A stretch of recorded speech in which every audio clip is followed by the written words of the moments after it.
बिस्मिल्लाहिर्रहमानिर्रहीम। Programme inside the news और मैं हूं डॉक्टर सना गौरी। 16 माह की हुकूमत में जो इत्तेहाद हुआ वो कोई फितरी इत्तेहाद नहीं था। जाहिर सी बात है, एक मजबूरी थी एक हुकूमत को, एक पार्टी को पीछे करना था और किसी की तकर्रुरी को रोक के 2028 तक की प्लानिंग को सिरे सही हटाना था।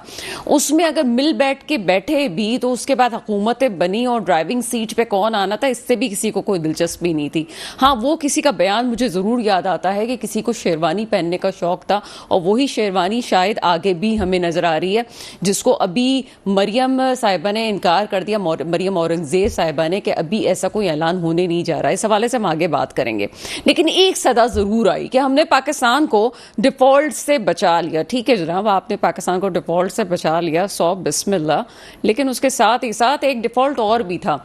एक डिफॉल्ट और था जिसके खत्म होने की हमें उम्मीद थी और आगे भी है, अवाम की तवक्कात का डिफॉल्ट। 2024 वो इलेक्शन जिसमें अवाम की तवक्कात का डिफॉल्ट होने से बच जाना था, लेकिन नताइज जैसे ही आते हैं वैसे ही होते होते ऐसा लगता है कि सांसें रुकने लगी और डिफॉल्ट की तरफ अवाम के दिल पहुंच चुके हैं। यहाँ पे जो उम्मीदें थी वो खत्म हुई और उसके बाद जो सोचा जा रहा था वो ना हो सका। आजाद उम्मीदवारों का जीतना पाकिस्तान नहीं, पाकिस्तान की तमाम इदारों पे सवाल है। ये वो सवाल है कि आपका कॉन्स्टिट्यूशन क्या जवाब देगा, कॉन्स्टिट्यूशन क्या आपको जवाब देगा कि इतने ज्यादा तादाद में अगर आजाद उम्मीदवार वहां पे जाते हैं, आपकी पार्लियामेंट में जाते हैं, तो फिर ये पार्टीज का क्या जवाब बनता है। चीजें बहुत बेहतर जा रही थी, लेकिन जो फैसला साज हैं या 2018 में जिन लोगों को जितवाया गया उसमें हम ये जरूर कह सकते हैं कि अगर एक घर में 4 वोट थे तो 2 वोट तब्दीली को अपने तौर से पड़े। उसमें कोई धांधली नहीं थी, लेकिन हाँ धांधली हुई जरूर थी। अब 25-75 की धांधली होना कोई बड़ी बात नहीं है पाकिस्तान में, लेकिन जहां 40 और 60 की धांधली हो तो धांधली करने वाले भी सोचते हैं जनाब कि ये धांधली कैसे होगी और इसको किया कैसे जाए। लिहाजा पूरे पाकिस्तान में 40-60 वालों तो हिसाब चला नहीं। कहीं कहीं जहां इंपॉर्टेंट सीट्स थी वहां आखिर में रातों रात भी बदल दिया गया तमाम चीजों को। लेकिन कराची में बड़े पैमाने पर यह चीज हमने देखी कि जहां जिसका वोट बैंक नहीं था वो भी बहुत आसानी से जीत गया। जहां खुशी के शादियाने को दूर दूर तक कोई निशान नहीं था, वहां भी शादियाने सबसे पहले सामने आए।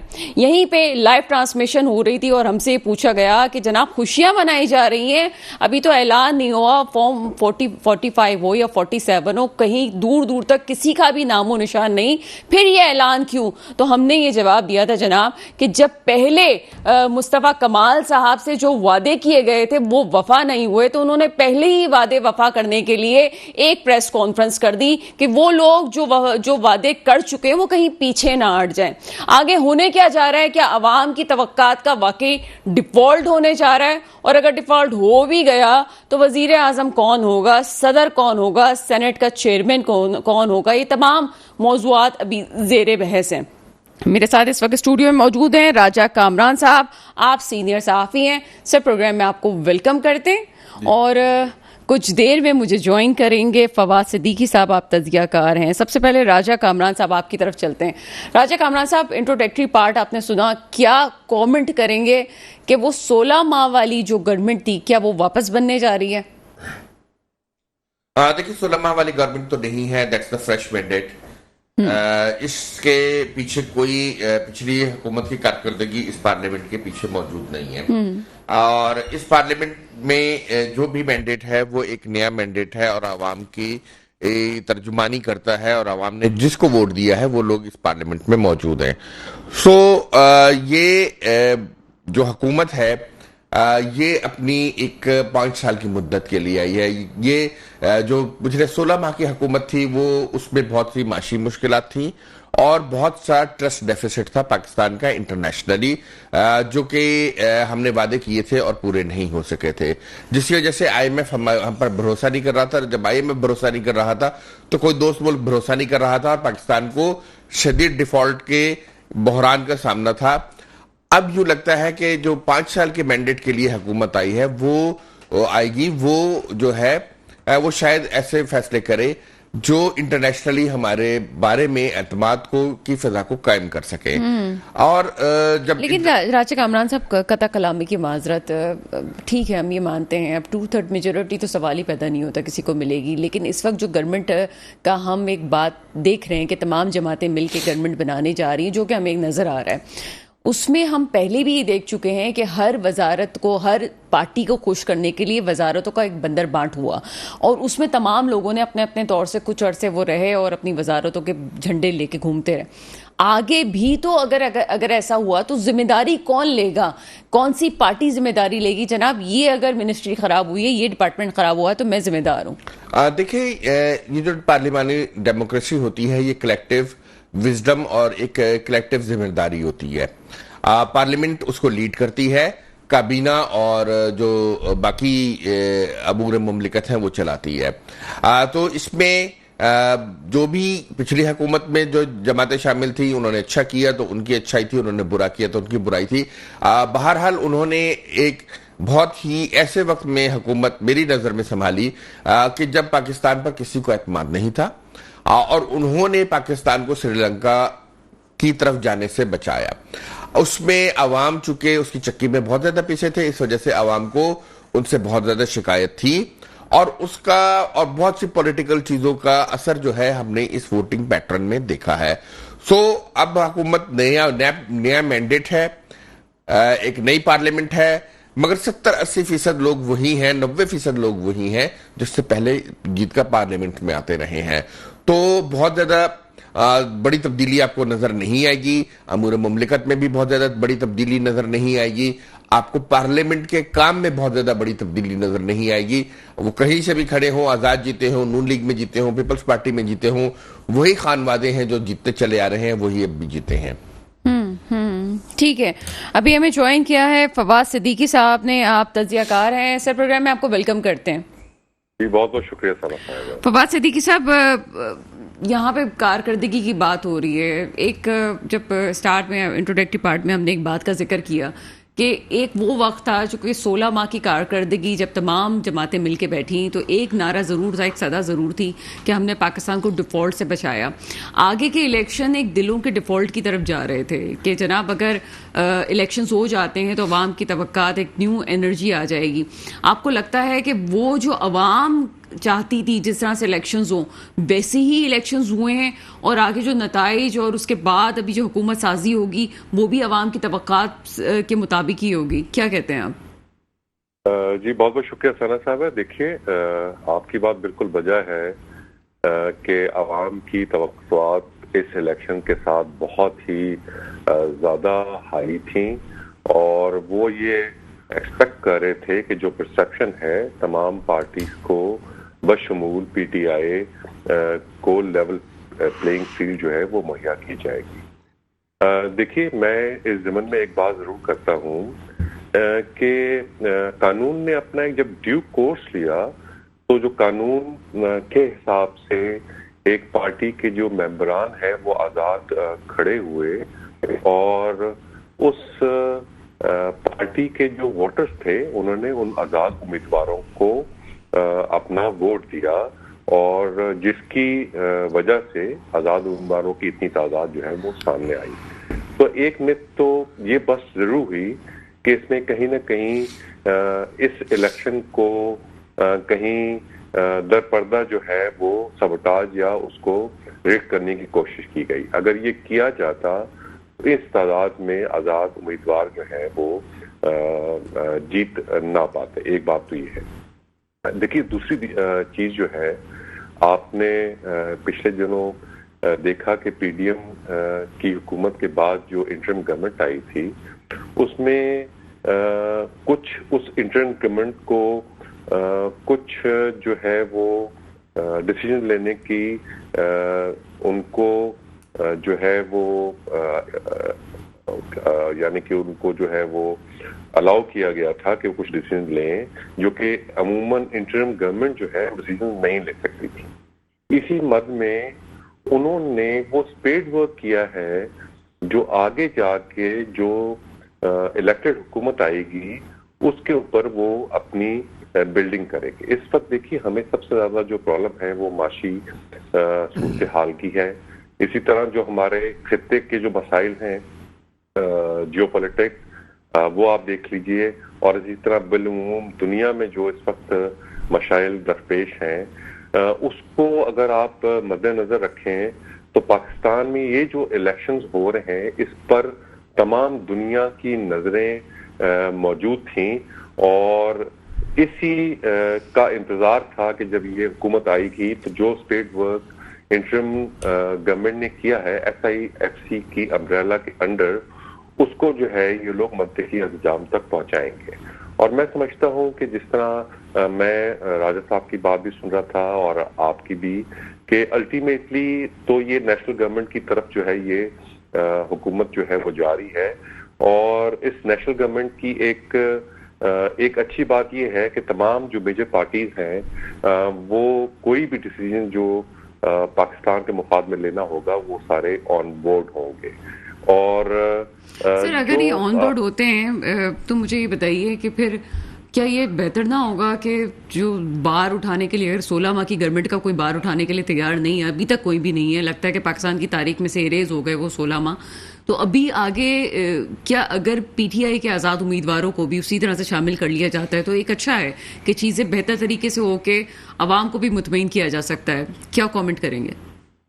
जी आपकी बात बिल्कुल वजह है। देखिए कॉन्स्टिट्यूशन इसकी इजाजत देता है 72 आवर्स के अंदर जो है जो भी आजाद उम्मीदवार है वो किसी भी पार्टी का जो है वो हिस्सा बन सकते हैं, और वो हिस्सा बनकर अपनी जो कॉन्स्टिट्यूशन के मुताबिक जो है वो अपनी सीट के जो वोटर्स हैं उनके मफाद में वो नेशनल असेंबली में और सेनेट में अपनी आवाज जो है वो बुलंद कर सकते हैं। इसमें तो कॉन्स्टिट्यूशन इजाजत देता है, इसी तरह कानून जो है इसकी इजाजत देता है। अच्छा, मेरी नॉलेज के लिए मुझे एक कंफ्यूजन है, वो मैं इनसे भी पूछूंगी, पहले मैं आपसे इसका कमेंट ले लूं।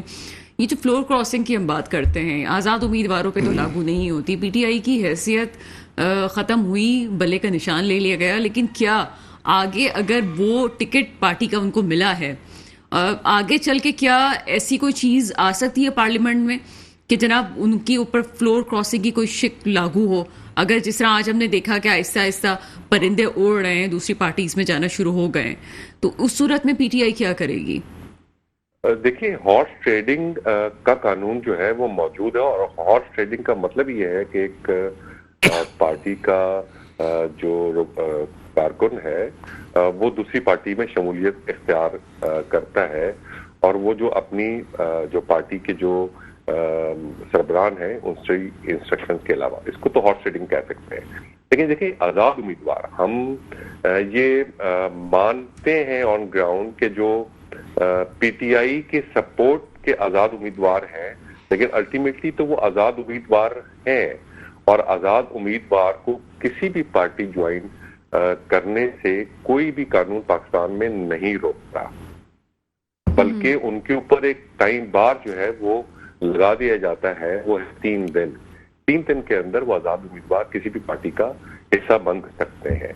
लेकिन आपको इसकी दूसरा जो मैं पहलू बताना चाहता हूँ ये है कि देखिए आजाद उम्मीदवार अगर PTI के जो बैग हैं वो समझते हैं कि अब टाइम आ गया है, हमें जो इंतशार की सियासत है वो नहीं करनी है, तो आए और अपना हिस्सा इस कानून साजी में डालें, और असेंबली में बैठकर चाहे वो ऑपोजिशन में ही क्यों ना बैठे या किसी पार्टी का हिस्सा बनकर गवर्नमेंट में क्यों ना बैठे, आप आए और पाकिस्तान को इस जो इकोनॉमिक मझधार है उससे निकालने में अपना हिस्सा जरूर डालें। और आगे हुकूमत तश्कील लेती है तो कानून साजी में अगर कोई चीज उनके मुफाद में जाती है जो अपनी पार्टी के लिए करना चाहते हैं तो वो जरूर करें। इस वक्त पाकिस्तान किसी भी जो डिवीजन है कि जो कि पिछले हम 4-5 साल से देख रहे हैं, चाहे वो सोसाइटी में है चाहे वो पार्टीज के दरमियान है, जो पोलराइजेशन हो चुकी है पाकिस्तान में, इस वक्त पाकिस्तान इसका उसका मुतहम्मिल नहीं हो सकता। सर हमारे साथ ही रहिएगा, राजा कामरान साहब से भी इस हवाले से कमेंट करते हैं। राजा कामरान साहब, आपका क्या कमेंट इस हवाले से? मुझे एक कानूनी तौर पे बात समझनी है कि क्या पीटीआई की हैसियत बरकरार है अभी भी पार्लियामान में? देखिए, कानूनी हैसियत तो बरकरार नहीं है पार्लियामान में, बिकॉज के वो पार्लियामेंट में कोई भी फर्द उनके निशान पर नहीं जीता है। वो आजाद जो लोग भी जीते हैं वो किसी न किसी पार्टी को ज्वाइन करेंगे, और ये इंडिकेशंस आ गई हैं कि ये किस पार्टी को ज्वाइन करेंगे। ये एक पार्टी के बारे में नाम लिया जा रहा है, मगर उसमें बहुत सी कंट्रोवर्सीज पैदा होंगी, और फिर जो एक मैंडेट है वो हमें बिखरता हुआ शायद नजर आ सकता है। बेहतर मेरी नजर में ये है कि जो सिद्दीकी साहब ने भी बात की, फवाद सिद्दीकी साहब ने भी, मैं ये समझता हूं कि पाकिस्तान की आवाम ने जो मैंडेट दिया ना, आपने कहा कि ट्रस्ट डेफिसिट या दिलों का डेफिसिट, कोई डेफिसिट नहीं है। पाकिस्तान के आवाम ने जो मैंडेट दिया है वो ये दिया है कि अब सब लोग मिलकर बैठें, तमाम सियासतदान मिलकर बैठें और एक नेशनल गवर्नमेंट फॉर्म करें। ना नून लीग, ना पीपल्स पार्टी, ना आजाद उम्मीदवार, ना कोई और, कोई भी हुकूमत बनाने की पोजीशन में नहीं है। सब के सब एक बहते हुए तेज दरिया के बीच में खड़े हैं। सबको एक दूसरे का हाथ पकड़ना है, हाथ पकड़कर बाहर निकलेंगे तभी कामयाब हो सकेंगे। ठीक है, लेकिन मुझे ये समझ नहीं आती कि पोटेंशियल किसके पास है। अगर हम देखेंगे जनाब, किसी के पास विजन है, वो अगर वजीर आजम, जाहिर सी बात है जो ड्राइविंग सीट पे होता है उसकी अपनी एक हैसियत ज़रूर होती है, सब लोग साथ ज़रूर उसके पीछे बैठे हुए हैं। आपको किस पार्टी में, किस में इस वक्त लीडर जो हैं उनमें पोटेंशियल नज़र आता है? हम कहते हैं जनाब बिलावल भुट्टो जरदारी हैं, या फिर नवाज शरीफ साहब हैं, शहबाज शरीफ साहब हैं, इस वक्त तो यही नाम है, या जरदारी साहब जो हैं वो सदारत पे, या फिर मौलाना फजलुर रहमान सदारत के ऊपर दौड़ में हैं। ये बहुत पहले से चीज़ें चल रही हैं। देखिए, हमने 2008 के इलेक्शन को विटनेस किया था। एक डिप्टी प्राइम मिनिस्टर का जो तजर्बा है वो किया गया था। तो मैं ये समझता हूं कि एक प्राइम मिनिस्टर और उसके नीचे 2 डिप्टी प्राइम मिनिस्टर बना के आप एक नेशनल गवर्नमेंट फॉर्म करें, और जो डिप्टी प्राइम मिनिस्टर है उनको एम्पावर किया जाए, कुछ प्राइम मिनिस्टर को कुछ कानून साजी करके प्राइम मिनिस्टर के कुछ पावर्स जो हैं उनको डेडिकेट कर दी जाए, और आप इस तरह से तमाम जो एक कलेक्टिव जिम्मेदारी है उसको लेकर सब लोग चलें। हम लोग इस वक्त जिस बात में खड़े हैं, जो हमारी जियोपॉलिटिकल सिचुएशन है, आप देखिए कि हमने इंडिया के साथ हमारी एक झड़प हो चुकी है, हमारी ईरान के साथ हो चुकी है, अफगानिस्तान पे हमें मुसलसल जो है थ्रेट्स आ रहे हैं। सो हम एक जियोपॉलिटिकल ऐसी सिचुएशन में खड़े हैं कि 3 तरफ जो हमारी खुश्की की सरहदें हैं वहां से हमें थ्रेट्स हैं, और फिर जो हमारे आगे समंदर है। तो अब हमें ये देखना है कि मैं कह रहा हूं कि जिस तरह से हम बीच मंझधार में खड़े हैं, गहरे सैलाबी पानी में खड़े हैं, वहां से सब एक दूसरे का हाथ पकड़ के निकल सकते हैं, कोई दूसरे का हाथ झटक के आगे नहीं बढ़ सकता। और देखिए, सियासत है मुमकिनात का नाम, politics is the art of possible. दुनिया भर में आज आप देखिए यूरोप में कितना अमन है, मगर आज से आप देखिए कि सेकेंड वर्ल्ड वॉर में क्या हो रहा था। यूरोप में लोग एक दूसरे को किस तरह से काट रहे थे, मगर आज वही जर्मन है वो फ्रेंच के साथ बैठे हुए, वो ब्रिटिश के साथ बैठे हुए हैं, और इसी तरह से फिर जापान और बाकी मुल्कों को भी देखें। देखिए, जब लोग अपनी गलतियों से सीखकर आगे बढ़ते हैं और कौमें आगे बढ़ती हैं, उसी से लोग सीखते हैं। हमें भी अपनी गलतियों से सीखकर आगे बढ़ना चाहिए। इस पूरे सिनेरियो में शायद आपको पिक्चर बहुत ब्लीक नजर आ रही हो इस मैंडेट में, बस मैंडेट में मुझे बहुत होप नजर आ रही है, और होप ये है कि देखिए, कोई भी इस वक्त ये नहीं चाह रहा कि पाकिस्तान में मार्शल लॉ लगे। कोई मार्शल्लाह की सदाएं इस वक्त बुलंद नहीं हो रही हैं, कहीं से कोई ऐसी आवाज नहीं आ रही है। लगाने वाले भी नहीं चाहते ना मार्शल्लाह। जी बिल्कुल, IMF के मसाइल देखिए, मगर देखिए ना, जब राहील शरीफ थे तो वो उस वक्त आपको पता है कि किस किस्म की कैंपेन चलाई गई। लोग चलाते हैं, मगर इस वक्त कोई भी ऐसी कैंपेन, कोई ऐसी आवाज नहीं है। लोगों को इस वक्त यही एतमाद है, मेजॉरिटी ऑफ पाकिस्तान को, कि सियासतदान मसाइल का हल निकालेंगे। सियासतदानों को अपनी विजडम के इस्तेमाल का बेहतरीन वक्त है ये, कि सियासतदान अपनी विजडम का, अपनी कलेक्टिव साथ मिलकर चलने की सलाहियत का इजहार करें। तमाम सियासतदान मिलकर चलें और इस मुल्क को इस मुश्किल से निकालें। सॉरी। अच्छा, मैं यहाँ पे यही बात फवाद सिद्दीकी साहब से करती हूँ। फवाद सिद्दीकी साहब, राजा कामरान साहब ने बात बहुत पॉजिटिव की है, लेकिन यहाँ मेरे जहन में जो क्वेश्चन रेज होता है, पोलराइजेशन की आपने बात की, बड़े डिवीजन हो गई है, लोगों के जहनों में भी अभी एक इंतशार की कैफियत है। अगर हम मीडिया पे बैठे हुए, इस वक्त हम स्क्रीन पे बहुत सारे लोग हमारी बात सुन रहे हैं, मुझे ये बताएं कि फिर लोगों को एक आम आवाम जो हैं वो किस तरह से इस चीज़ को अंडरस्टैंड करेंगे कि जनाब हमारे जियो पॉलिटिक्स के इश्यूज़ हैं, ये इश्यूज़ हैं, वो इश्यूज़ हैं, अभी जो अमल हो गया है इसको मैं आगे चलते हुए रखना चाहिए। क्या समझते हैं कि लोग किस तरह से इस चीज़ को समझेंगे? जी देखिए सना साहबा, आपका बहुत ही वैलिड क्वेश्चन है। देखिए यही जिम्मेदारी आप जैसे एंकर्स पे और हम जैसे तज्ज़िया निगार पे आयद होती है। इस वक्त जो इन्फ्लक्स ऑफ इंफॉर्मेशन है उसका क्रेडिबल होना या डिसक्रेडिबल उसको करना, ये अवाम के पास ना टाइम है ना उनके पास वो इंफॉर्मेशन का मयार है कि जिससे जो उनको इंफॉर्मेशन सोशल मीडिया के थ्रू या इलेक्ट्रॉनिक मीडिया के थ्रू रिसीव हो रही है उसकी क्रेडिबिलिटी को जो है वो वैलिडेट कर सके। यही वो नाजुक दौर है जिसकी मैं बारहा निशानदेही करता रहता हूं अपने तई कि देखिए ये जिम्मेदारी हम उन सब पर आयद होती है जो कहीं ना कहीं अपनी सोसाइटी में या अपनी आवाम में ओपिनियन मेकर्स का काम करते हैं। हमें जो भी इंफॉर्मेशन थ्रू आर मीडियम आवाम को पहुंचानी है उसको बहुत ज्यादा रिस्पॉन्सिबिलिटी से पहुंचाना चाहिए। परसेप्शन को बालाए ताक रखें और जो फैक्ट्स हैं उनको जरूर अपनी आवाम तक पहुंचाएं। और यकीन जानिए ये जो इस वक्त हमारी आवाम है, चाहे वो रूरल में है, चाहे अर्बन है, चाहे यंगस्टर्स हैं, उनका जो शऊर का लेवल है due to the influx of information वो हमारे जमाने के जो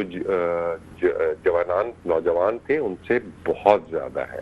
तो वो सही और बुरे की तमीज बहुत खूब रखते हैं, लेकिन सिर्फ उनको एक ऑप्टिमिज्म की तरफ लेकर आना है। जिस तरह राजा साहब ने बात की कि मैं बहुत ज्यादा पुरुमीद हूँ इस नेशनल गवर्नमेंट से, क्योंकि कहीं ना कहीं सेंस परवेज कर रहे हैं कि अब हमें ये जो पावर ब्रोकिंग की जद्दोजहद है उसको खत्म करना पड़ेगा और सबको मिल बैठकर एक कंसेंसस पे आना पड़ेगा और पाकिस्तान को इन हालात से, चाहे वो हमारे खित्ते के हैं चाहे वर्ल्ड ओवर है, उसको सही तौर पे स्टीयर करना पड़ेगा। फवाद सिद्दीकी साहब, यहाँ आपकी ही बात से क्वेश्चन रेज होता है कि आपने कहा नौजवानों में शऊर आ गया है, जिस तरह से वोट नौजवानों ने डाला है उसमें हम लगता है कि वो भी चाहते थे कि जनाब एक पहली दफा ऐसा लगता है कि बाकी लोग जितनी भी तनकीद करें, लेकिन सहाफ़ी के ऐसे से मुझे लगता है कि एक होप हुई है, जमहूरियत से मोहब्बत हुई है, लेकिन उसके साथ ही साथ इदारों से नफरत खुद ब खुद से लोग सोशल मीडिया के जरिए भी डेवलप की। और ऐसा लगता है कि लोग ये समझते हैं कि अगर नताइज बदले, हालांकि नहीं बदले, पार्टी का प्लेटफॉर्म नहीं एक किसी पार्टी को मौजूद मिला तो उसमें जितनी कामयाबी इससे ज्यादा मिलती है, अगर नहीं प्लेटफॉर्म होता भी नहीं था तब इतना कामयाबी मिली है, तो उसमें ये बड़ी लॉजिकल लगते हैं, मंतकी लगते हैं ये नताइज, लेकिन लोग नहीं समझते। ये अवाम ये समझ रही है कि इदारों का कसूर है या इदारे बीच में इन्वॉल्व होते हैं, और कौन इदारे, फौज का खासतौर पर जिक्र किया जाता है। इसमें क्या हम एक पोलियो की भी मुहिम चलाते हैं, उसमें हम पूरी मीडिया को इन्वॉल्व करते हैं, तो क्या हमें नौजवानों को आहिस्ता आहिस्ता करके ये अवेयरनेस देने की जरूरत नहीं है कि पाकिस्तान का जोग्राफिया क्या है, कहाँ कहाँ क्या क्या चीजें। मैंने तो बहुत आई एम सॉरी टू से बहुत पढ़े लिखे लोगों को भी इस बात से इनकारी देखा है या उनको इस बात से उनको इल्म नहीं होता कि पाकिस्तान के बॉर्डर्स क्या हैं, हमें कहाँ कहाँ दुश्मनों का सामना है, हमारे नौजवान रोज कितने मर रहे हैं, कितने नौजवान शहीद हो जाते हैं, किसी को कुछ नहीं इल्म होता। क्या समझते हैं आप इस हवाले से? देखिए सना साहबा, इसमें तो कोई दो राय नहीं है। जिन आजाद उम्मीदवारान को हमारी यंग जो रेशो है इस नेशन का उन्होंने वोट दिए हैं, इनको मुतफर्रिक अदारों से या पाकिस्तान की ब्लीक सिचुएशन दिखाई किसने? आप ये भी देखिए ना, जिसकी तरफ वो आइडलाइज करते हैं जिन शख्सियात को या जिन शख्सियात को वो अपना रोल मॉडल मानते हैं, ये तो उन्होंने ही इतनी ज्यादा डिवीजन की अपने इदारों के खिलाफ जो हजरा सराई हुई उसकी सोशल मीडिया पर, और ये सिस्टमेटिक हुआ। देखिए मैं पिछले आप मुझसे बेहतर समझती हैं कि ये जो 5th जनरेशन वॉर फेयर में जो एक बहुत बड़ा इस वक्त वेपन के तौर पे उभरा है वो है सोशल मीडिया, और उसके अंदर जो इंफॉर्मेशन है वो इस हद तक जो है वो आ गई है, उसका रिश्ता इतना ज्यादा है कि अच्छे बुरे की तमीज, एक ही तस्वीर के कई रुख जो है, दो रुख तो अब बात खत्म हो गई है, कई रुख जो है वो सामने आते हैं। और ये काम फिर उस लीडर का या उनके जो रोल मॉडल है उनका है कि वो उसको पाकिस्तान की सही तस्वीर या जो हालात हैं उनकी सही निशानदेही करें। देखिए, ये जो प्रोपेगेंडा है ये है क्या? ये exactly disinformation through credible resources. Credible resources कौन? कि जी जिनके मीडिया में सोशल इन्फ्लुएंसर्स जो हैं, जिनके नाम है, आप उनको बार बार एक मिस इन्फॉर्मेशन फीड करेंगे तो आगे तो वो विदाउट एनी वेरिफिकेशन अगर उसको वो अपने सुनने वालों को या अपने जो पैरोकार हैं या वो अपने जो उनके वोटर्स हैं उनको पहुंचाएंगे, तो यही होगा जो इस पर बिल्कुल ऐसा ही सर। फवाद सिद्दीकी साहब, यहाँ पे वही प्रोपेगेंडा वाला फार्मूला बड़ा अप्लाई होता है। हम तो बहुत पहले से उसको प्रोपेगेंडा को पढ़ते आ रहे हैं। बहरहाल यहाँ वक्त हुआ है, बहुत एक अच्छी गुफ्तगू चल रही है, लेकिन अनफॉर्चुनेटली एक ब्रेक का वक्त हुआ है। ब्रेक के बाद फौरन आते हैं। ब्रेक के बाद आपके सामने हाजिर हैं कुछ इलेक्शंस के आफ्टर फैक्ट जहांगीर तरीन साहब और सिराजुल हक साहब की तरफ से आए। दोनों ने अपनी पार्टी छोड़ने का ऐलान किया है, लेकिन आगे जो है वो जमात इस्लामी का तो फैसला आगे होगा कि होने क्या जा रहा है। साथ साथ हाफिज नईम साहब की प्रेस कॉन्फ्रेंस भी नजर आई, जिस पे उन्होंने अपनी जीती हुई सीट से वो पीछे हट गए। उन्होंने कहा कि हम ये सीट नहीं लेना चाहते। एक और चीज़ जो मुझे नजर आई, लोगों के लिए शायद वो जुबान का चटखारा था, लेकिन मुझे ये हैरत होती है कि जिन लोगों को वोट्स दिए गए, जो सीट्स पाए, बड़ी अच्छी बात है। अब जैसे भी उनको वोट मिले, एक अलग मसला है।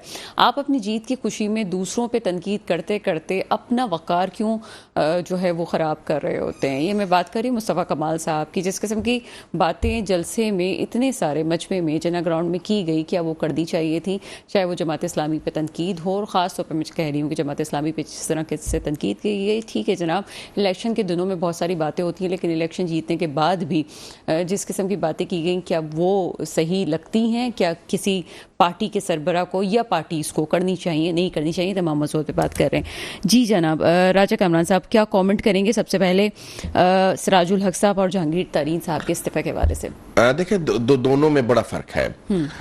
सबसे पहले हम जहांगीर तरीन साहब को ले लेते हैं।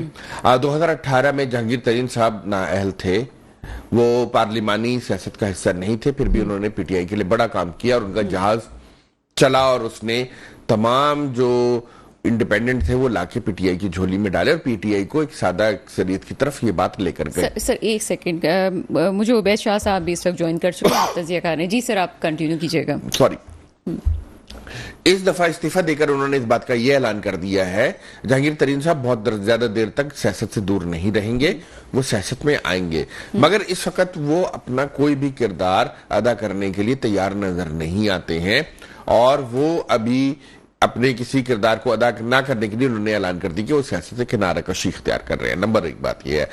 नंबर दो बात यह है कि सिराजुल हक साहब देखिए, जिस बार जमात इस्लामी ने बहुत मेहनत की थी, जमात इस्लामी में अगर आप काजी हुसैन अहमद के दौर में देखें तो एक मरकजी हवा बनाने की कोशिश की जाती थी और उसके और उसके तहत जो थे इलेक्शन लड़े जाते थे।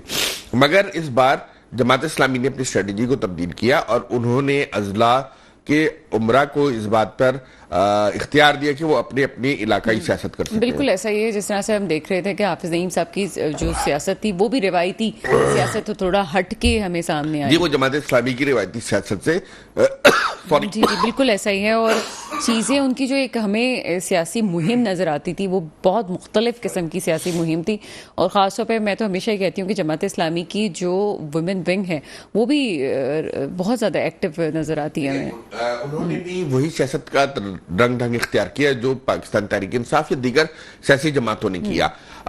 मगर इसमें जमात इस्लामी की बहुत मेहनत के बावजूद, मैन टू मैन मार्किंग के बावजूद वो नशिस्तें हासिल नहीं कर सके जो परसेप्शन था। यानी इलेक्शन से पहले हम ये था कि नून लीग को शायद अच्छी अक्सरियत मिल जाएगी और जमात इस्लामी अच्छी सीटें कराची से निकाल जाएगी, मगर ये दोनों बातें नहीं हुई और MQM पाकिस्तान ने अपने आप को रिवाइव किया और वो जो है दोबारा अक्सरियत सीटें जीतने में कामयाब हुई। अब जमात इस्लामी को इससे एक धचका जरूर लगा है। उसकी जो भी चूंकि एक मौरूसी जमात नहीं है, यहाँ पे उनका अमीर, उनके तमाम लोग बहुत ज्यादा जवाबदेह होते हैं। अभी इन्हें इलेक्शन के तमाम अखराजात का हिसाब भी देना पड़ेगा कि कितना पैसा कहाँ खर्च किया, क्यों किया, कितनी ज्यादा कितनी कमी, और जब हार जाते हैं तो और ज्यादा सख्ती भी होती है, उसके साथ दुख भी आता है। सो अभी उनको ये तमाम जवाबात भी देने हैं। तो जो जमात इस्लामी के अमीर ने सिराजुल हक साहब ने किया है, इस पर तो इनकी शूरा फैसला करेगी। ये फर्द वाहिद नहीं है। अगर शूरा ने इनका इस्तीफा नामंजूर कर दिया तो ये उससे पीछे नहीं हट सकते, और अगर शूरा ने इस्तीफा मंजूर कर लिया तो ये इसको दोबारा उस ओहदे पर नहीं आ सकते। बिल्कुल ये बात क्लियर कट है। जहां तक जहांगीर तरीन साहब का है, मैंने पहले उनको बताया, ये उनका एक जाती फैसला है, और वो जब चाहेंगे सियासत में आ जाएंगे, और जब चाहेंगे वो सियासत से निकल जाएंगे। उनके पास सियासत को चलाने के लिए पैसा भी है, और वसाइल भी हैं, और ताल्लुकात भी हैं। तो दोनों में एक बहुत बड़ा फर्क है। जहां तक हाफिज साहब ने सीट छोड़ने का ताल्लुक है, ये एक अनफॉर्चुनेट है।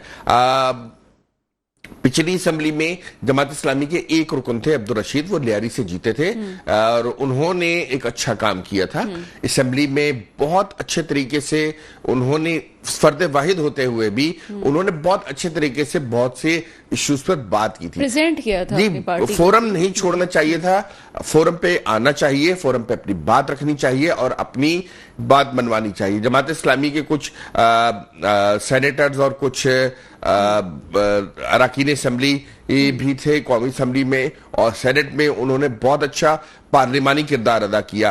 तो ये एक अफसोसनाक बात है कि सिंध में और बाकी मुल्क में जो है अच्छे पार्लियामेंटेरियन से जो है हम महरूम हुए हैं जमात इस्लामी के सीटें ना जीतने की वजह से। बहरहाल अब जमात इस्लामी को भी रीथिंक करने की और अब अपने आप को रीऑर्गेनाइज करने की, अपनी स्ट्रेटेजी को दोबारा से चैनलाइज करने की जरूरत है। मगर मैं ये बता सकता हूं कि मैं बहुत से ऐसे लोगों को जानता हूं जो लिबरल्स कहलाते हैं, उन्होंने जमात इस्लामी को वोट दिया है। वोट था जी, पीपल्स पार्टी के अगेंस्ट दिया, और उन्होंने आके फखरिया ही हमें बताया कि जी हमने जमात इस्लामी को वोट दिया है। तो एक अनफॉर्चुनेट सूरत हाल है, मगर इसमें यह बात भी है कि देखिए इस बार जो पॉइंट टेबल आ रहा था, खुसूसन जब कराची का टेबल चल रहा था, तो उसमें जमात इस्लामी सेकंड नंबर पर थी। तो इससे पहले वो कभी भी इस पूरी गिनती में नहीं होती थी। तो एक लोगों की वोटिंग की वजह से ये बात और लोगों के कंसिडरेशन की वजह से एक बात तो यह है कि वो जो विक्ट्री स्टैंड था उस पर सेकंड या थर्ड पर आए हैं। तो ये कभी भी ये जो विक्ट्री स्टैंड है इनको फर्स्ट पर ले जा सकता है।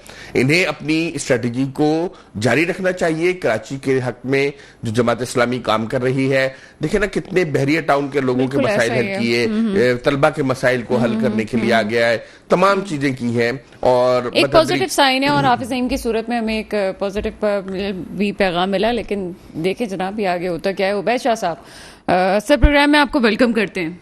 जी थैंक यू। उबैद शाह साहब, एक सवाल का एक जो रुख था उसका जवाब तो अभी राजा कामरान साहब ने हमें दिया। एक दूसरा रुख जो था सवाल का, उसका जवाब आप मुझे बेहतर तरीके से दे सकते हैं। MQM अपनी विक्ट्री की खुशी बनाती है और जिन्ना ग्राउंड में जलसा करती है। जलसा करना अच्छी बात है, खुशियां बनाना भी अच्छी बात है, लेकिन जिस तरह से तनकीद की गई है ख़ास तौर पर जमात इस्लामी पे कि आप सिर्फ धरने के लिए रह गए हैं और आपका काम सिर्फ यही है, क्या आप समझते हैं कि ठीक है जनाब, विक्ट्री में ऐसा ही होना चाहिए और अपनी खुशियां मनाते हुए यही सब कुछ होना चाहिए था? फिर वो जो बात जो वो पहले किया करते थे, और मैं तो उसका हिस्सा भी थी, एक दिन उन्होंने खास तौर पे सहाफ़ियों को बुलाया था, उन्होंने कहा कि हम इस तरह की तमाम सियासी बातों को छोड़ चुके हैं, अगर हम हार भी जाएंगे तब भी हम काम करने आ रहे हैं, हमें इससे कोई गर्ज नहीं है कि हमें जीत मिलती है कि नहीं मिलती। तो ये तजाद फौरन से ही दूसरे तीसरे दिन ही शुरू हो गया। क्या कमेंट करेंगे आप? जी बिस्मिल्लाहिर्रहमानिर्रहीम। डॉक्टर साहब, ये जो मैं सुन रहा था गुफ्तगू हमारे दोस्त सिद्दीकी साहब की भी और राजा साहब की भी, मैं जमात इस्लामी की हद तक जो बात की ना राजा साहब ने, मैं 100% इससे इत्तेफाक करता हूँ कि पिछले 3-4 सालों में हाफिज नईम साहब ने बड़ी कराची के लिए स्ट्रगल की है, और वो बहुत ही लाइमलाइट में है, और उन्हें कराची के जो कराचीइट्स है वो उन्हें लाइक भी करते हैं, और मैं उनकी जात की हद तक बात कर रहा हूँ। हालांकि जमात इस्लामी के बड़े सोशल वेलफेयर के प्रोजेक्ट्स हैं यहाँ कराची में, बहुत से लोगों को फायदा होता है उससे, और लेकिन वो जाहिर इलेक्ट्रल पॉलिटिक्स में कोई कामयाब नहीं रहे। बट हाफिज नईम साहब ने कुछ टर्न अराउंड किया है, और जमात इस्लामी को बड़ी जबरदस्त बड़ी तादाद में वोट पड़े कराची से। लेकिन बहरहाल चले, अब वो ये बात ठीक है कि उनको अपनी विक्ट्री का जो नोटिफिकेशन है उससे एक्सेप्ट कर लेना चाहिए था और पार्लियामेंट का हिस्सा होना चाहिए था। मगर हम इससे थोड़ी सी अगर हटके एक मुख्तलिफ बात कर लें तो मुझे इजाजत दे तो मैं करना चाहूँ। सर आपको इजाजत, हमने कभी मना किया आपको? बड़ा शुक्रिया आपका। देखिए ये जो इंडिपेंडेंट्स है ना, इनके नंबर जो पीटीआई बैक्ड है इंडिपेंडेंट्स, इनके नंबर कहीं 96 है, कहीं 97 है, कहीं 102 भी बताए जा रहे हैं। अभी तक कोई फाइनल, बट ये तो तय है कि 95 से प्लस है और कोई 100 के दरमियान है, ठीक है ना। ये इस बात का एक सबूत है कि बहुत बड़ी तादाद में लोगों ने एक एजेंडे, एक नजरिए को वोट दिया है। उन्होंने जो है वो अपनी एक एस्टेब्लिश किया है अपना एक पॉइंट, क्योंकि खान साहब ने, अगर आप पूछें कि खान साहब ने क्या दिया या क्या किया, उसका तो कोई जवाब है नहीं मुनासिब।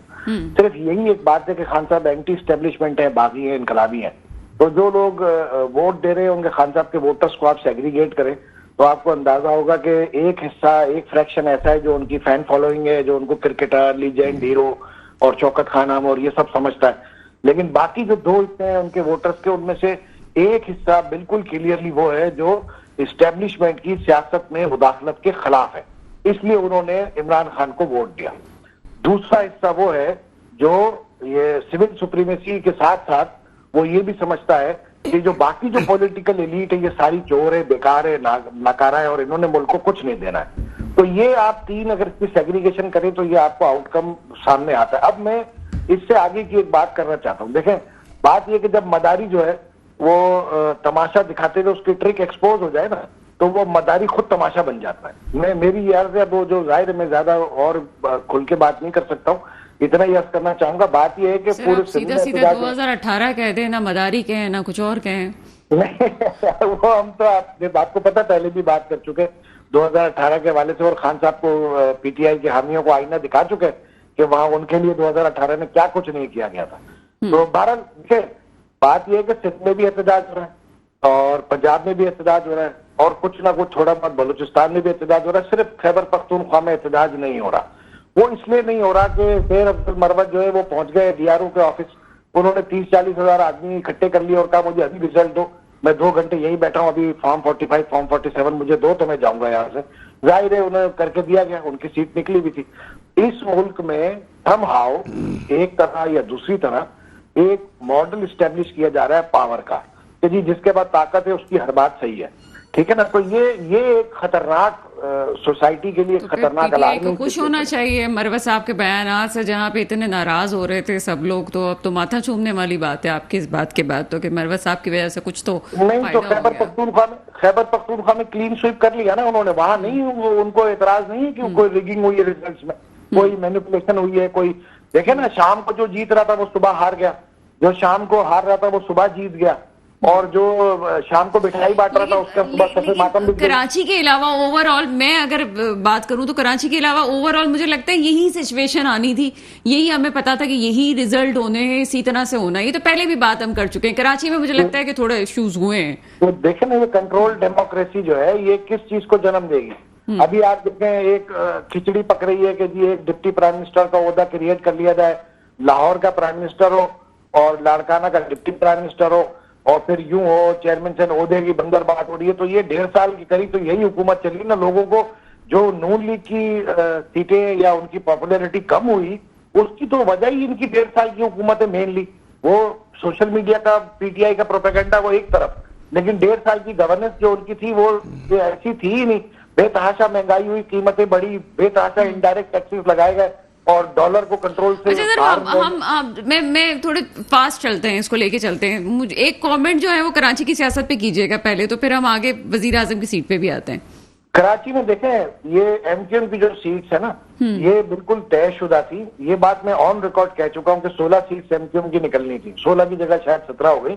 बहरहाल देखें एमक्यूएम को हम अगर ऑन ग्राउंड देखें तो जाती तौर पर मैं ये कह सकता हूं कि एमक्यूएम को वोट नहीं पड़े हैं। एमक्यूएम का चिरागा तकरीबन बिखर गया और एमक्यूएम को लोगों ने अपनी विश्व और दिल से, एमक्यूएम से ज्यादा जमात इस्लामी को वोट पड़े, ठीक है ना। और बाकी पीटीआई को बहुत ज्यादा पड़े। निमेटली जाहिर है वोट बहुत कास्ट हुआ है पीटीआई का, 6.25 करोड़ 6 करोड़ 8 लाख वोट पूरे मुल्क में कास्ट हुए। 1 करोड़ 70 लाख वोट सिर्फ पीटीआई को पड़े और बाकी को 4.5 करोड़ वोट मिला के पूरे पाकिस्तान की तमाम जमातों को पड़े और जिनमें सारे रनर अप भी हैं और सारे कुछ है, तो वोट पीटीआई को बहुत पड़े हैं। और कराची की सियासत की अगर आप रेलिवेंटली बात करें तो कराची की सियासत में एमक्यूएम का कोई स्कोप इतना ज्यादा नहीं था, बट उनको जाहिर है जिन्होंने मैनिपुलेशंस किए उन्होंने किसी ना किसी तरह उनसे कमिटमेंट किया, वो कमिटमेंट ऑनर किया। वो तो चले हो गया, लेकिन उसके बाद वो तकरीर का अंदाज, वो जो हमें पहले वाली एमक्यूएम को वापस से लेके आना, जबकि पहले कहा गया कि अब वो वाला लबो लहजा नहीं होगा, वो वाली सियासतें नहीं होंगी। लेकिन अभी इंतखाबात को जीते हुए जैसे भी जीते 2 दिन ही हुए, लेकिन फिर वो लबो लहजा कराची वालों को सुनने को मिल रहा है। मैं तो देखें जातियात पे मुस्तफा कमाल साहब की जात पर तबसरा नहीं करता, वो गुड माजिर बैड माजिर उन्होंने गेम काफी चलाया, फिर खत्म कर दी अपनी नई बनाई हुई जमात। लेकिन देखें बात यह है कि कराची में बड़ी मुश्किल से अमन कायम हुआ। अल्लाह का शुक्र है कि वो 20-30 लाशें रोज की नहीं गिरती हैं अब, और लसानी फसादात नहीं हो रहे, बलोच और महाजिर लड़ाई और पठान और महाजिर लड़ाई ये सब नहीं हो रही है। तो मुस्तफा कमाल साहब को चाहिए कि वो शरारतें और करने से और शर्मगेजी करने वाले बयानात से गुरेज करें। मैं तो तबसरा तो उनके ऊपर नहीं करता हूँ, खामखा वो मौजूद नहीं है यहाँ आपकी स्क्रीन पे, लेकिन ये कि ये एक रिक्वेस्ट है कराची आइट के तौर पर ये कर सकता हूँ। सुनते हैं वो लोग, मेरा प्रोग्राम खास तौर पे जा रहा होगा, और मैं एक बात बड़ी आपने मजे की कि ये शरारती बयानात और ये बातें करने से सिर्फ इंजॉय जबान के चटखारे के लिए खुदारा कराची जैसे शहर में ना की जाए, ताकि चाहे वो जमात इस्लामी को कहा जा रहा हो, किसी भी पार्टी को कहा जा रहा है, गुरेज करें। अगर अमन का माहौल कायम करना जरूरी है तो इस तरह नहीं करना चाहिए। देखे ना, अमन तो हर एक का है, कराची का रिहायशी हो या पूरे मुल्क का कहीं का भी कोई रिहायशी हो, कराची का अमन तो सबके लिए एक फेवरेबल कंडीशन है ना। कारोबार मुतासिर होता है, टैक्सेशन मुतासिर होती है, जिंदगियां मुतासिर होती हैं। बेहतर है कि एक अच्छा माहौल बना हुआ है तो उसे बनाए रखें, पॉजिटिव बात करें, कोई अच्छी बात करें। और खामखा की ये पीपल्स पार्टी की कुछ लीडर सईद गनी साहब वगैरह और ये मुस्तफा कमाल साहब ये मुस्तकिल जो है वो हाफिज नईम साहब को तोपों के निशाने पे रखें। हालांकि हाफिज नईम साहब का कसूर मेरा ख्याल इतना ही नजर आता है कि वो कराची के लिए मुख्तलिफ इशूज पर बात करते हैं, और गवर्नमेंट पर जाहिर है जिनके पास इख्तियार है उन पर ही तनकीद होगी ना, जो अथॉरिटी रखते हैं उन्हें कुछ कहा जाएगा ना कि आप ये सही नहीं कर रहे या आप ये मामला कर रहे हैं। तो इसमें बुरा मानने की क्या बात है? हुकूमतें तो सबकी होती हैं, जैसे कहते हैं कि भाई माँ सांझी होती है या बेटियां सांझी होती है, तो हुकूमत तो सबकी होती है ना। एक हुकूमत बन गई है हर शहरी के लिए, अब कोई शहरी अगर सेटिस्फाई नहीं होगा तो वो जाहिर है हुकूमत से ही शिकायत करेगा। उबैद, अब मैं आपसे आखिरी बात पूछना चाहूंगी, पोटेंशियल किस में है? अब सवाल का रुख बिल्कुल बदल रहा है। अभी अगर हम देखें कि तो आपको किस में पोटेंशियल नजर आता है कि जनाब ठीक है ये काबिल कबूल है अगर वजीर आजम इसको बना दिया जाता है? आप पार्टीज को हटा दें, पार्टीज तो बहुत सारी हैं, हम ये समझते हैं कि कोई ऐसा चेहरा जिसको आप समझते हो कि ये वजीर आजम बनेगा तो शायद कुछ बेहतरी की उम्मीद है?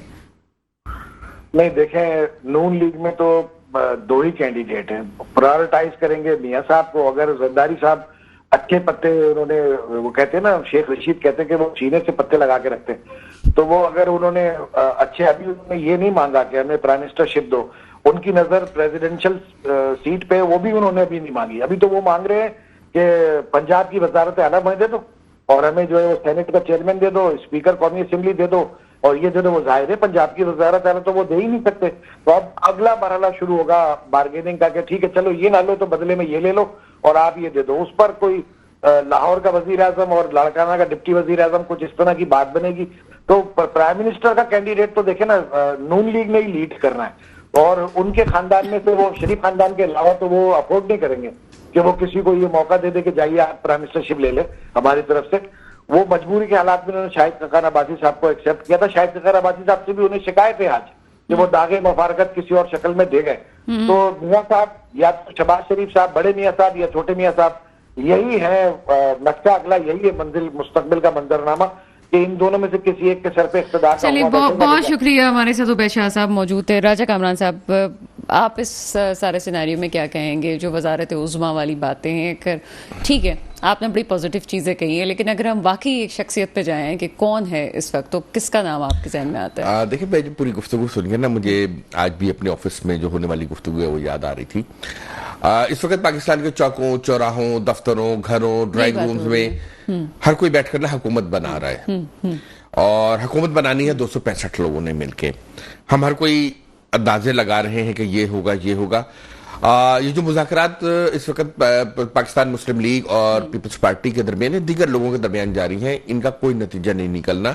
यह आमदन नशिस्तन खुर्दन बर्खास्तन है जब तक गजट नोटिफिकेशन नहीं आता और वो 72 घंटे नहीं गुजर जाते जिसमें पीटीआई ऐलान करेगी कि उनके आजाद उम्मीदवार आजाद मुंतखब अरकान कौन सी पार्टी में जा रहे हैं। वो जिस पार्टी में जाएंगे उस पार्टी को जो एडवांटेज हासिल होगा मखसूस नशिस्तों का, वो ताकत के तवाजुन को बहुत हद तक तब्दील कर देगी। इसका मतलब पीपल्स पार्टी पीपल्स पार्टी हो सकती है। एक सीट जीतने वाली पार्टी पर भी बात हो रही है। मैं तो ये कहता था ये बाप की आई है जी, बाप की सीट है एक तो नहीं, बाप के बीच है और वहदतुल मुस्लिमीन भी शायद वो आ रही है। सो वो जहां जाएंगे उनको एक बड़ा चंक ऑफ जो मखसूस नशिस्तें वो लेकर जाएंगी। 22 तारीख के बाद, उसके 72 घंटे बाद ये सूरत हाल वाज़ेह होगी। सदर मुमलिकत को 29 तारीख या उससे पहले जो है इजलास तलब करना है। तो असल जो सियासत है वो गजट नोटिफिकेशन जोड़ तोड़ है, कौन कहां होगा क्या होगा, वो गजट नोटिफिकेशन और 29 तारीख के दरमियान जो है वो तय होगी। और अब मैं ये समझता हूं कि इस वक्त तक सूरत हाल वाज़ेह नहीं होगी जब तक स्पीकर और डिप्टी स्पीकर का इंतखाब नहीं हो जाता। उस वक्त तक हमारे पास ये सूरत हाल वाज़ेह नहीं होगी। मगर अगर आप किसी पर्सनैलिटी की बात करते हैं तो पाकिस्तान की तारीख में मैं समझता हूं मुस्लिम लीग नून के सदर मियां मोहम्मद नवाज शरीफ की एक प्रोफाइल अगर आप देखें ना कि सबसे ज्यादा उन्होंने पाकिस्तान को रिप्रेजेंट किया है, सबसे ज्यादा दफा वो हुकूमत में आए हैं। अब गोके उनकी हुकूमतें मुस्तकिल नहीं चली हैं, मगर सबसे ज्यादा सर्विसेज चीफ उन्होंने तैनात किया। सबसे ज्यादा सर्विसेज चीफ को अपने दस्तखत से उन्होंने वो भी सुबुकदोश भी किया है। एक दफा वो कर रहे थे तो मुशर्रफ साहब ने उनको तख्ता भी उलट दिया। तो उनका एक प्रोफाइल है। शहबाज शरीफ साहब को मैंने जितना देखा है वो डूअर तो है, वो काम तो कर सकते हैं मगर वो पॉलिटिकली इतना इंगेज नहीं कर सकते जो पॉलिटिकली इंगेज करने की मियां साहब की सलाहियत है। अगर आप मियां साहब के साथ एक रूम में बैठेंगे ना तो वो आइडेंटिफाई करेंगे। वो आपसे कोई चुटकुला बोलेंगे, आपसे कुछ और बात बोलेंगे, आपसे कुछ बात बोलेंगे, थोड़ी गुफ्तगू करेंगे, फिर देखेंगे माहौल जो है थोड़ा सा टेंस हो रहा है, उसमें वो कोई चुटकुला छोड़ेंगे, उसमें लोगों को रिलैक्स करें। तो वो बड़ा तरीके से और ढंग से लेकर चलते हैं। और वोट भी जो है वो नून लीग का जो है वो न शहबाज शरीफ का है न किसी और का है, वो वोट जो है वो नवाज शरीफ साहब का है। बिल्कुल, बहुत शुक्रिया मेरे तमाम मेहमानों का, फवाद सिद्दीकी साहब का, राजा करमन साहब, उबैद शाह साहब, आप सबका बहुत शुक्रिया। बेहतरी की उम्मीद रखनी चाहिए और मुझे भी उम्मीद है। प्रोग्राम का वक्त खत्म होता है, मुझे इजाज़त दीजिएगा। खुदा हाफिज।